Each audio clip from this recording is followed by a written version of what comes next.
आज मैं आपको एक ऐसी कहानी सुनाने जा रही हूँ जो सिर्फ एक त्योहार की नहीं बल्कि शक्ति, श्रद्धा और एकता की कहानी है।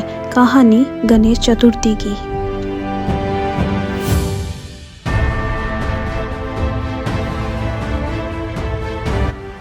गणेश चतुर्थी की पौराणिक कथाएं तो हम सभी बचपन से जानते हैं, जैसे माँ पार्वती ने गणेश जी को कैसे अपने वरदान से जन्म दिया, या फिर वेद व्यास जी के साथ मिलकर गणेश जी ने महाभारत लिखी।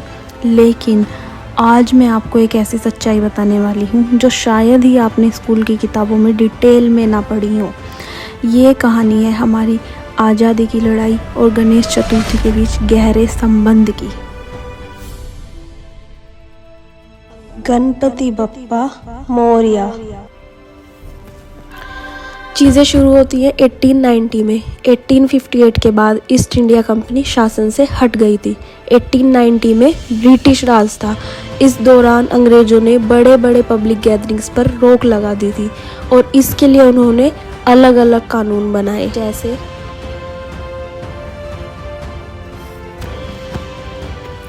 पुलिस एक्ट 1861 सेक्शन 30, जुलूस सार्वजनिक सभा पर पुलिस का परमिट लेना, ड्रामेटिक परफॉर्मेंस एक्ट 1907, नाटकों प्रवचनों में censorship, anti British content ban, 1907 seditious meetings act, political meetings illegal declare किए जा सकते थे।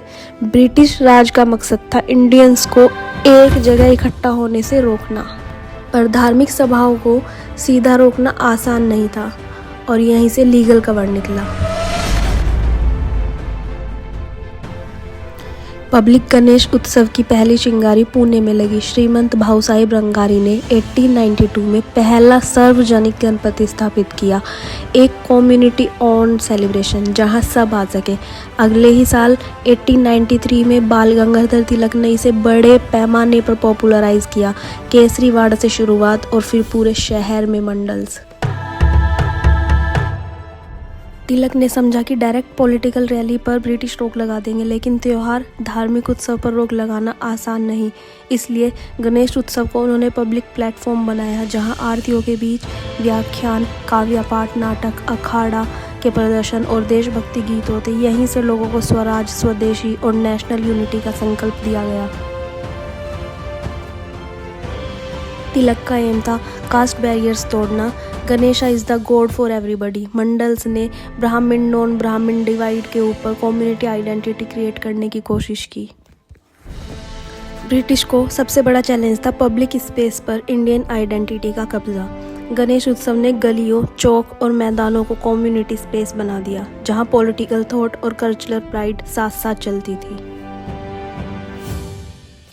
जब त्यौहार पॉलिटिकल प्राइड बन गया तो सर्विलेंस बढ़ गया। तिलक पर 1897 में सेडिक्शन केस चला। प्लेग पॉलिसी की तीखी आलोचना और रंड की हत्या के कत्ल के माहौल में उन्हें 18 महीने की सज़ा हुई। ये दिखाता है कि गणेश उत्सव के साथ प्रेस और पब्लिक डिस्कोर्स पर भी कड़ी नज़र थी। 1895 तक फेस्टिवल पुणे से बाहर दक्कन के कई शहरों तक फैल गया। 1905 तक देश भर के 70+ शहरों में पब्लिक गणेश उत्सव मनाया जा रहा था। पॉलिटिकल इफेक्ट मिक्स था। कुछ हिस्टोरियंस कहते हैं कि इसने बहुत से नॉन ब्राह्मण्स को कांग्रेस तक नहीं लाया, पर पब्लिक कॉन्शियसनेस जरूर बढ़ा दी। आज गणेश उत्सव एक महा उत्सव है। भक्ति, कला, इकोनॉमी सबको जोड़ता है और सबसे बड़ी बात कम्युनिटी सॉलिडेरिटी। जो चीज़ 1890 में ब्रिटिश राज के खिलाफ कल्चरल रेजिस्टेंस थी, वो आज आइडेंटिटी एंड सेलिब्रेशन का सिंबल है। फेस्टिवल एक धार्मिक पहलू और विसर्जन की परंपरा वर्सेस पब्लिक सेलिब्रेशन का पॉलिटिकल इतिहास, दोनों साथ साथ समझना जरूरी है।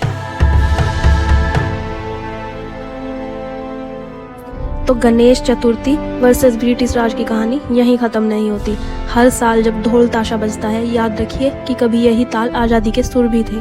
अगर आपको ये डीप डाइव पसंद आई हो, लाइक शेयर करें और कमेंट्स में बताएं आपके शहर के गणपति मंडल का इतिहास क्या कहता है।